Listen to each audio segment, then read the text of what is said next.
Nous sommes à l'exposition L'épargne à l'affiche, qui est ouverte au public du 20 au 25 octobre 2005.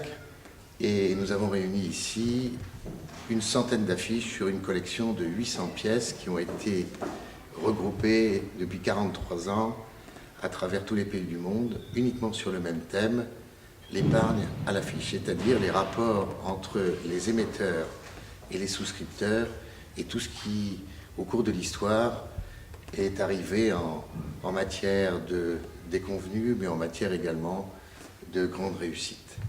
Je vais vous guider à travers une série d'affiches consacrées à la contribution des femmes, à la collecte d'épargne, surtout organisée par l'État. La première affiche est particulièrement étonnante, puisque vous voyez 3 femmes enchaînées, encordées, qui tirent une charrue, et l'État qui organisait l'emprunt de la victoire ose dire « elles servent la France, tout le monde peut servir ». Il est évident qu'aujourd'hui, aucune agence de publicité n'oserait utiliser ce thème pour développer le marketing de la collecte de l'épargne. Cette affiche à côté est une affiche américaine qui a été présentée en salle de vente au château de Péronne, où un ensemble d'affiches sur la guerre était mis en vente par Florence Camard. Cette affiche présente Jeanne d'Arc aux yeux bleus, mais dans un style très américain, en armure, puisqu'on dit que Joan of Arc saved France, et il s'agissait du 4e emprunt américain to help French women. Cette affiche a été un peu difficile à obtenir, puisque au cours de l'enchère, à la table de l'expert, un Américain a voulu récupérer cette affiche pour la ramener aux États-Unis, et l'enchère est montée très très haut, et j'ai tenu bon pour pouvoir la ramener et vous la présenter ici. Toute cette série d'affiches de 1920 montre l'attachement que l'on avait à la famille.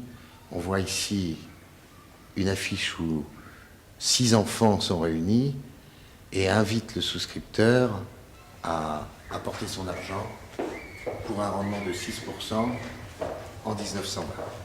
Curieusement, vous voyez que cette affiche a été émise par la Banque Jordan, 3 et 5 rue Saint-Georges, et nous sommes ici, place Saint-Georges, dans le 9e, dans les locaux de la Fondation Thiers, exceptionnellement ouverts au public pendant 10 jours pour abriter cette collection.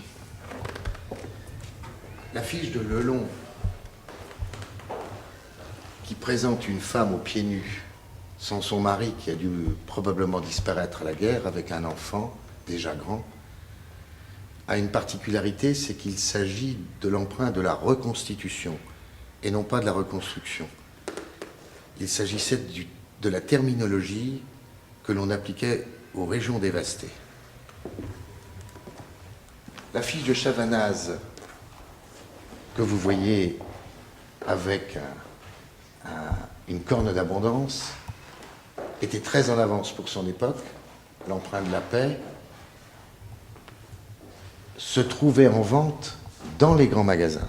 Magasin du Louvre ici, mais par la suite les galeries Lafayette ont vendu également des produits d'épargne pour leur clientèle. Aujourd'hui, les magasins Carrefour, par exemple, vendent des produits d'épargne dans leurs grands magasins. Mais à cette époque, le marketing était très, très, très en avance. Cette affiche d'Abel Mignon représente des femmes de toutes les régions françaises avec leurs différentes coiffes. Mais regardez ici, elles portent des bas de laine. On mettait son or dans des bas de laine et elles apportent leurs bas de laine à la Société centrale des banques de province, qui a eu un gros problème puisque elle disposait de 150 millions de francs de capital, mais elle a perdu un procès où elle fut condamnée à payer 8,5 milliards, de telle sorte qu'elle disparut de la circulation.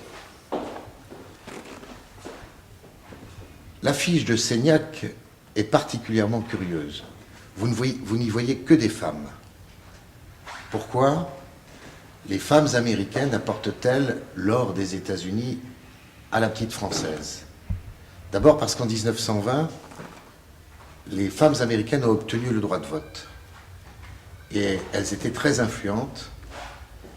Mais ce qui est curieux, c'est que le visage de la petite française a été présenté avec un peu de dédain par rapport au visage très ouvert de l'américaine qui lui fait ce cadeau.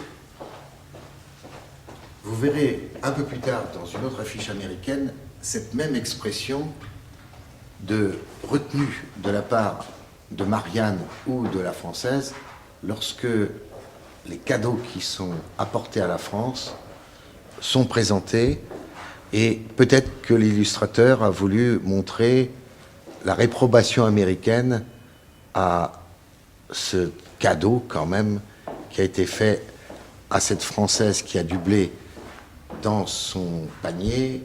Est-ce que c'est une plaisanterie douteuse de Seignac qui veut dire qu'elle se fait du blé? Nous n'en saurons rien.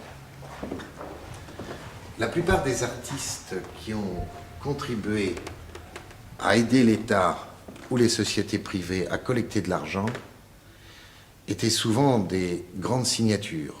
Collin, Poulbeau, mais certains d'entre eux n'ont pas voulu prêter leur concours à l'État. Picasso, par exemple, n'a jamais voulu contribuer à cet effort. De telle sorte qu'ici, vous avez une signature de Bouisset. Et Bouisset était un peintre plutôt de théâtre, de cabaret. Et son art était beaucoup plus adapté au French Cancan qu'à la Marianne qui agitait des drapeaux anglais et français. Le côté fauve et le côté très enthousiaste de cette affiche montrent un style de dessin tout à fait inhabituel. Le slogan est intéressant puisqu'on dit « alliés dans la guerre, unis dans la paix » pour une liaison anglo-française. On peut s'interroger si aujourd'hui on est bien alliés dans la guerre et unis dans la paix.